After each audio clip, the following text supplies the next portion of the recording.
Hi guys, quick update lang tayo dito kay Grass na kung saan meron na siya ditong Android app, no? Ayan, as we observe dito sa kanilang recent post. So Android just became the easiest way to join Grass, as they mention nga dito. So gamit yung cellphone, you can just explore itong si Grass, no? So ayan, available na siya sa Android, macOS, Linux, and Windows, guys, no? So pag-usapan natin yan dito sa video natin today. At sisilipin din natin dito yung pinaka price action niya. Ito 15 minutes time frame, 4 hours time frame, ito yung presyo niya, no? So nasa 1.18.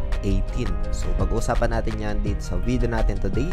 Pero bago tayo dito magsimula, kung hindi nyo pa yung video na ito, please like this video first, subscribe yung YouTube channel natin, turn on the bell icon para ma-notify kayo dito sa mga updates natin na ginagawa sa ating YouTube channel, guys. So dito nga itong si Grass, ay ito yung recent update, especially sa mga gusto magkaroon ng update, sa mga nagtatanong.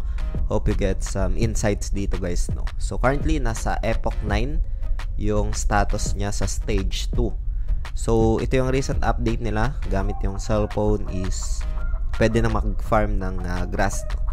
So they mentioned dito na Android users earn 3x Grass points for a limited time. Again, guys, itong video natin today is just for ideas lang, an update, and just to acknowledge yung feedbacks, questions ng community, and does not qualify as an investment or financial advice.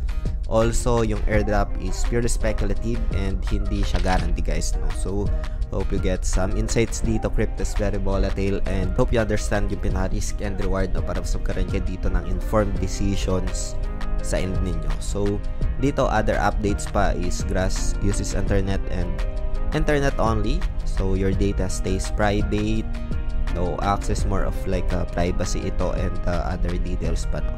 So end-to-end encryption nila dito, they discuss naman dito, guys, no? So yun, pwede nyong puntahan, guys. Lalay ko na lang yung pinaka-official link papunta dito, and then hanapin nyo lang yung Android, and you can just explore yung application gamit yung cellphone, guys, no? Kasi before, ang gamit dito namin is yung desktop, no?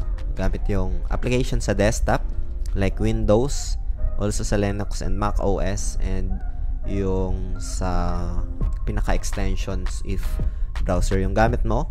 So right now, Android available na siya, and you can explore ito, guys, no? So sa mga nagtatanong, presyo nitong si Grass nasa 1.18.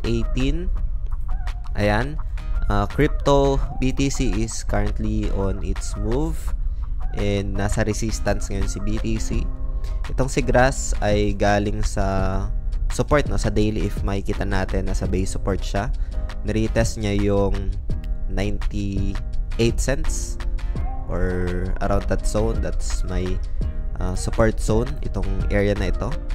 Ayan, so around 1 USDT to 98 cents, no? And then we can see some bounce sa 4 hours time frame around that area.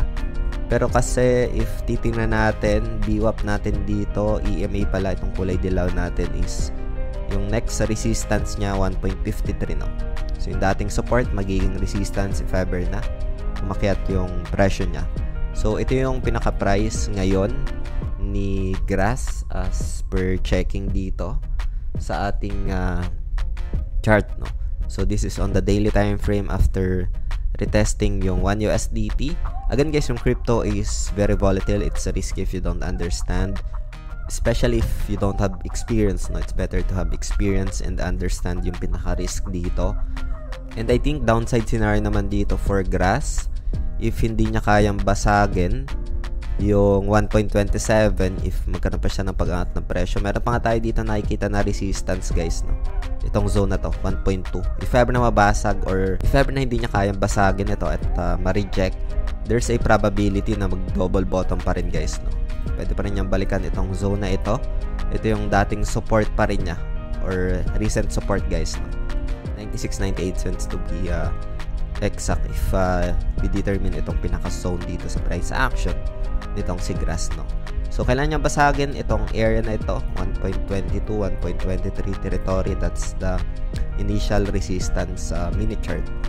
Kailangan niyang basagin yan. If ever na ma-reject, there's a probability na mag-consolidate lang yung price action dito ni Grass, no? So ito, recent updates lang guys sa mga nagtatanong kay Grass, and hope you get some insights, ideas dito. Feel free to comment lang guys kung meron kayong mga questions dito sa ating YouTube channel, and share my insights dito, perspective and experience guys. So yun lang for today, a quick update lang dito. Maraming salamat ulit sa panunood. Ingat tayong lahat. Peace out. Bye for now.